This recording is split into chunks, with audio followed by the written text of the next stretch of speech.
ሰላም ጤና ይስጥልን የቻናላችን ቤተሰቦች እንደምን አመሻችሁ። የሰኔ 8 ቀን 2018 ዓ.ም አመሻሽ ሰበር ዜናዎችን ይዘን ቀርበናል። በቅድሚያ አርዕስተ ዜና።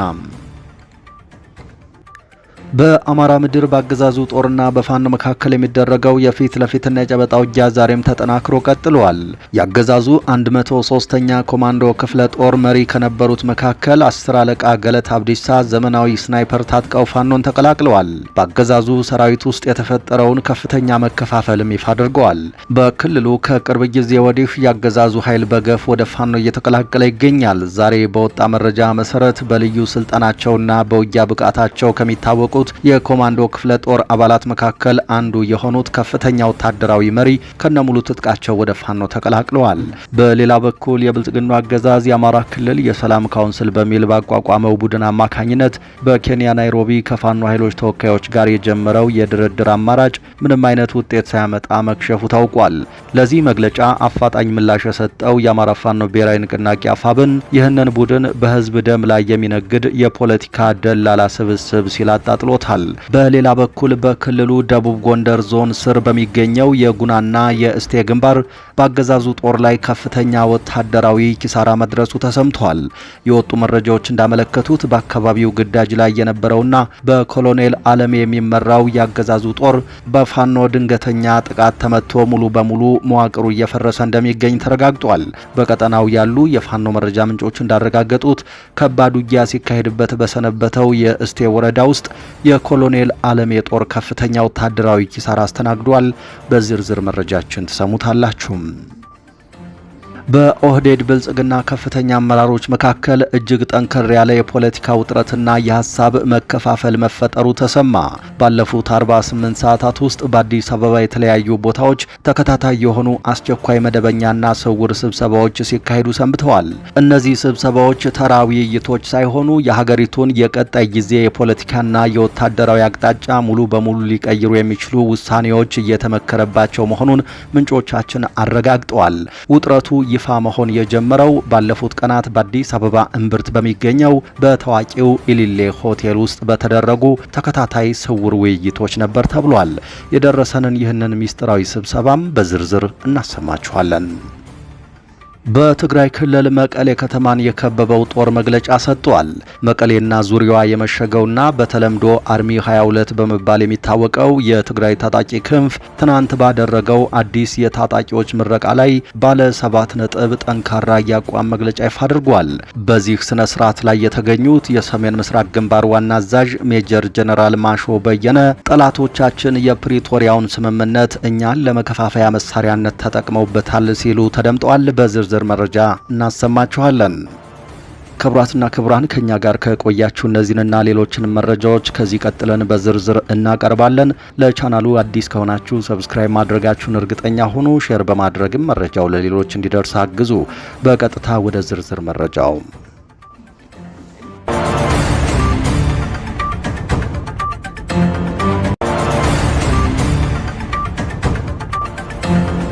የብልጽግና አገዛዝ የአማራ ክልል የሰላም ካውንስል በሚል ባቋቋመው ቡድን አማካኝነት በኬንያ ናይሮቢ ከፋኖ ኃይሎች ተወካዮች ጋር የጀመረው የድርድር አማራጭ ምንም አይነት ውጤት ሳያመጣ መክሸፉ ታውቋል። የካውንስሉ ሰብሳቢ አቶ ያየህራድ በለጠ ለሀገር ውስጥ መገናኛ ብዙሃን እንደገለጹት ይህ በአካል የተደረገው የውይይት ሙከራ የተካሄደው ከ60 ቀናት በፊት ቢሆንም በውጭ ሀገር ከሚኖሩ የፋኖ ተወካዮች ጋር የተደረገው ንግግር ሳይሳካ ቀርቷል። ካውንስሉ በውይይቱ የተሳተፉ ትን አካላት ማንነትና ድርድሩ የከሸፈበትን ምክንያት በዝርዝር አላብራራም። ለዚህ መግለጫ አፋጣኝ ምላሽ የሰጠው የአማራ ፋኖ ብሔራዊ ንቅናቄ አፋብን ይህንን ቡድን በህዝብ ደም ላይ የሚነግድ የፖለቲካ ደላላ ስብስብ ሲል አጣጥሎታል። የአፋብን የህዝብ ግንኙነት ኃላፊ አርበኛ አስረስ ማረዳምጤ እንዳሉት ይህ ስብስብ ገና ሲጠነሰስ የፈረሰና የፕሮጀክት በጀት ማውረጃ ብቻ የሆነ ቡድን ነው ብለውታል።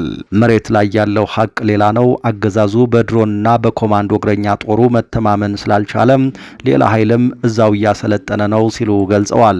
በአማራ ምድር ባገዛዙ ጦርና በፋኖ ኃይሎች መካከል የሚደረገው የፊት ለፊትና የጨበጣ ውጊያ ዛሬም ተጠናክሮ የቀጠለ ሲሆን ያገዛዙ 103ኛ ኮማንዶ ክፍለ ጦር ጋንታ መሪ የነበሩት 10 አለቃ ገለታ አብዲሳ ዘመናዊ ስናይፐር ታጥቀው ፋኖን ተቀላቅለዋል። የኮማንዶ አዛዡ ባገዛዙ ሰራዊት ውስጥ ከፍተኛ መከፋፈል መፈጠሩንም ይፋ አድርገዋል። በክልሉ በተለያዩ ግንባሮች ከቅርብ ጊዜ ወዲህ ያገዛዙ ኃይሎች መዋቅራቸውን እየለቀቁ ወደ ፋኖ የመቀላቀሉን ሂደት በከፍተኛ ሁኔታ አጠናክረው ቀጥለውበታል። ዛሬ በወጣው ይፋዊ መረጃ መሰረት በልዩ ስልጠናቸውና በውጊያ ብቃታቸው ከሚታወቁት የኮማንዶ ክፍለ ጦር አባላት መካከል አንዱ የሆኑት ከፍተኛ ወታደራዊ መሪ ከነሙሉ ዘመናዊ ትጥቃቸው ፋኖን መቀላቀላቸው ተረጋግጧል። 10 አለቃ ገለታ አብዲሳ የኦሮሞ ብሔር ተወላጅ ሲሆኑ ወደ ፋኖ የትግል መስመር ለመግባት የወሰኑበትን የውስጥ ምክንያትም ይፋ አድርገዋል።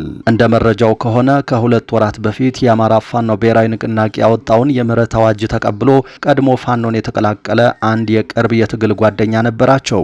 ይህ የቀድሞ የጦር ጓዳቸው በመስመር ላይ ስላለው የፋኖ እውነተኛ ማንነት ዓላማና በመሬት ላይ ስላለው ተጨባጭ ሁኔታ ዝርዝር መረጃዎችን ሲያጋራቸው የሰነበተ ሲሆን ይህም 10 አለቃ ገለታ የነበረውን የተሳሳተ ፕሮፓጋንዳ ሰብረው ውሳኔ እንዲያሳልፉ መንገድ ከፍቶላቸዋል። 10 አለቃ ገለታ አብዲሳ ከነሙሉ ትጥቃቸው ግንባር ላይ ሲደርሱ በአፄ አምደ ጽዮን ኮር የ7 ለ7 ክፍለ ጦር ከፍተኛ አመራሮችና ታጋዮች ደማቅና ወንድማማችነት የተሞላበት አቀባበል አድርገውላቸዋል። ኮማንዶ በተደረገላቸው ላቅ ያለ አቀባበል የተሰማቸውን ክብርና ምስጋና ከገለጹ በኋላ በአሁኑ ሰዓት በመንግስት ሰራዊት ውስጥ ስላለው ውስጣዊ መዳከም የሚከተሉትን ወሳኝ ነጥቦች ይፋ አድርገዋል። በአሁኑ ሰዓት ያገዛዙ ሰራዊት የተሰጠውን ወታደራዊ ግዳጅ በብቃት የመፈጸምና የመከላከል አቅሙ በከፍተኛ ደረጃ ተዳክሟል። በሰራዊቱ የላይኛውና የታችኛው መዋቅር ውስጥ እጅግ ስር የሰደደና ከፍተኛ የሆነ የእርስ በርስ አለመተማመንና መከፋፈል መፈጠሩን ይፋ አድርገዋል። በሌላ በኩል የመሬት ላይ የጨበጣ ውጊያው ዛሬም ተጠናክሮ የቀጠለ ሲሆን በደቡብ ጎንደር ዞን ስር በሚገኘው የጉናና የእስቴ ግንባር በአገዛዙ ጦር ላይ ከፍተኛ ወታደራዊ ውድመት ደርሷል። የወጡ መረጃዎች እንዳመለከቱት በአካባቢው ግዳጅ ላይ የነበረውና በኮሎኔል አለሜ የሚመራው ያገዛዙ ጦር በፋኖ ድንገተኛ ክንድ ተመትቶ ሙሉ በሙሉ መዋቅሩ እየፈረሰ እንደሚገኝ ተረጋግጧል። በቀጠናው ያሉ የፋኖ ምንጮች እንዳረጋገጡት ከባድ ውጊያ ሲካሄድበት በሰነበተው የእስቴ ወረዳ ውስጥ የኮሎኔል አለሜ ጦር ከፍተኛ ወታደራዊ ኪሳራ አስተናግዷል። ቀደም ሲል በአካባቢው ንጹሐን ዜጎችን፣ ወጣቶችን፣ አዛውንቶችን እንዲሁም የቤተ ክርስቲያን ካህናትና ሊቃውንትን በማሰርና በመጨፍጨፍ የሚከሰሰው የኮሎኔል አለሜ ጦር ወደ ፋኖ ይዞታዎች በገባበት ወቅት የገጠመውን ብርቱ መከላከል መቋቋም ሳይችል ቀርቷል። እንደ መረጃው የኮሎኔሉ ሰራዊት በፋኖ ጥቃት ክፉኛ ከመመታቱ የተነሳም እንደ ዱቄት በኖ እንደ ጫው ሟምቷል። የተረፉት አባላቱም የያዙትን መሳሪያ በመጣል በየአቅጣጫው ለመበተን መገደዳቸው ታውቋል።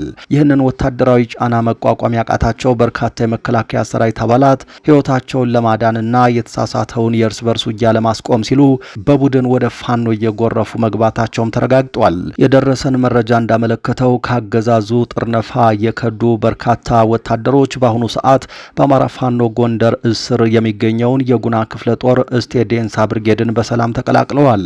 ወደ ፋኖ የሚደረገው ፍልሰት በየሰዓቱ እየጨመረ የመጣ ሲሆን በትናንትናው ዕለት ብቻ ከኮሎኔል አለሜ ስምሪት ጦር ውስጥ አንድ ወታደራዊ የጦር መሪን ጨምሮ 5 እግረኛ የመከላከያ አባላት ከነሙሉ ትጥቃቸው ወደ ፋኖ ገብተዋል። ይህ ክስተት በቀጠናው ያገዛዙን የሰው ኃይል ክፉኛ ያዳከመው ሲሆን የፋኖን የጦር መሳሪያ አቅምና የመሬት ላይ የበላይነት ይበልጥ እንዳሳደገው የውስጥ ምንጮች ገልጸዋል።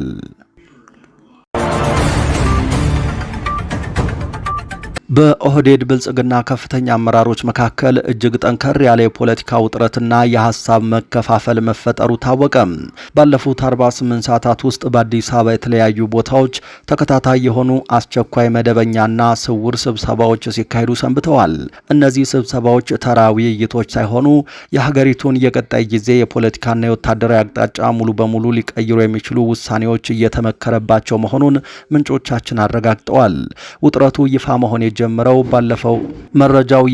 የጀመረው ባለፉት ቀናት በአዲስ አበባ እምብርት በሚገኘው በታዋቂው ኢሊሌ ሆቴል ውስጥ በተደረጉ ተከታታይ ስውር ውይይቶች ነበር።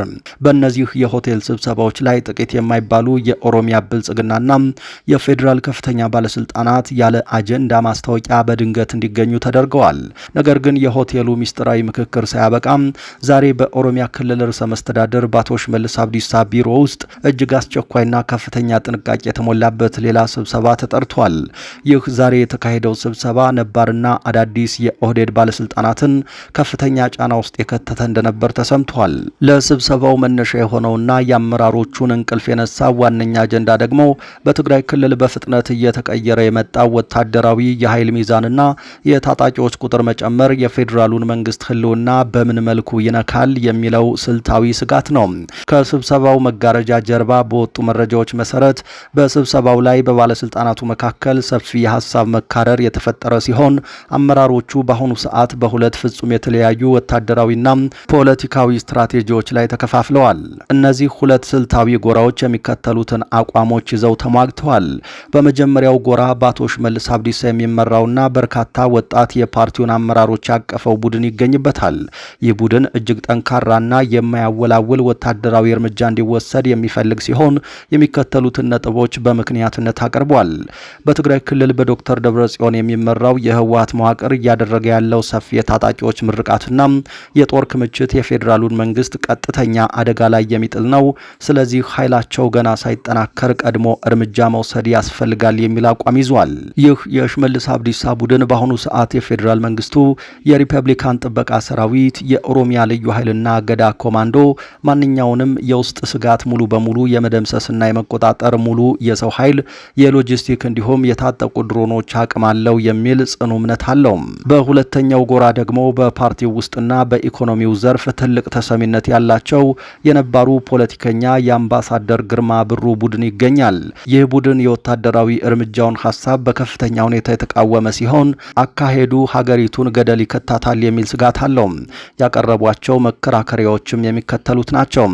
በአሁኑ ሰዓት የኢኮኖሚ ቀውሱ በከፋበትና በመላው ሀገሪቱ በርካታ የጦር ግንባሮች በተከፈቱበት ወቅት ከህወሓት ጋር ወደ ሌላ የረዥም ጊዜ ስልታዊ ጦርነትና ሁለተኛ ዙር መጠነ ሰፊ ጦርነት ውስጥ መግባት ፍጹም አዋጭ አይደለም የሚል አቋም አለው። ይህ ቡድን የሚመክረው ከጦርነት ይልቅ በትግራይ ላለው መዋቅር አስፈላጊውን የገንዘብ የኃይልና የፖለቲካ ድጋፍ በመስጠት የውስጥ ጥያቄዎቻቸውንና ፍላጎቶቻቸውን በማሟላት ወደ ፌዴራል መዋቅር መልሶ ማምጣት ይሻላል የሚል ነው። የግርማ ብሩ ቡድን በስሌቱ እንዳስቀመጠው ከህወሓት ጋር የጥቅም ስምምነት በመፍጠር በትግራይ ያለውን ኃይል በሌሎች ክልሎች ያሉትንና ለ4 ኪሎ ስልጣን ዋና ተቀናቃኝ የሆኑትን ታጣቂ ኃይሎች ለመምታት ሚዛን ለመጠበቅ እንደ ስልታዊ አጋር መጠቀም ብልህነት ነው የሚል አቋም ይዟል። በትግራይ መቀሌን የከበበው ጦር መግለጫ ሰጠም። በትግራይ ክልል መቀሌና ዙሪያዋ የመሸገውና በተለምዶ አርሚ 22 በመባል የሚታወቀው የትግራይ ሰራዊት ትናንት ባደረገው አዲስ የታጣቂዎች ምረቃ ላይ ባለ 7 ነጥብ ጠንካራ የአቋም መግለጫ አውጥቷል። ይህ የጦር ክፍል ለዶክተር ደብረጽዮን ማዕከላዊ አመራር እጅግ ታማኝና የቪአይፒ ጥበቃ የሚያደርግ ሲሆን ከዚህ ቀደም ከጥቅማ ጥቅም ጋር ተያይዞ በሌሎች ክፍሎች የሚነሱ ጥያቄዎች ወደ አመጽ እንዳይቀየሩ መቀሌ ላይ ጥብቅ ቁጥጥር ሲያደርግ የነበረ ነው። ጦሩ ባወጣው መግለጫ የመቀሌን ደህንነት ያለ ድካም እንደሚጠብቅ ገልጾ በቅርቡ በሌላ የጦር ክፍል ላይ የተፈጸመውን የድሮን ጥቃት አውግዟል። የሚዲያና የስነ ልቦና ዘመቻው አያንበረክከንም፣ የተፈናቀሉ ወገኖቻችንንና ሉዓላዊ መሬታችንን ለማስመለስ መስዋዕትነት ለመክፈል ዝግጁ ነን ብሏል። በዚህ ስነ ስርዓት ላይ የተገኙት የሰሜን ምስራቅ ግንባር ዋና አዛዥ ሜጀር ጀነራል ማሾ በየነ ሲናገሩም ጠላቶቻችን የፕሪቶሪያውን ስምምነት እኛን ለመከፋፈያ መሳሪያነት ተጠቅመውበታል። አሁን ኃይላችንን የምናጠናክር በት ወቅት ላይ ነን ብለዋል። በአሁኑ ሰዓት በትግራይ ክልል የፕሪቶሪያው ስምምነት ሙሉ በሙሉ ተጥሶም ታጣቂዎችን የመመልመልና የማሰልጠን ስራው በሰፊው ቀጥሏል። ከቀናት በፊትም የብልጽግናው አገዛዝ የአየር ላይ ጥቃት በህወሓት ታጣቂዎች ላይ መፈጸሙ ይታወሳል።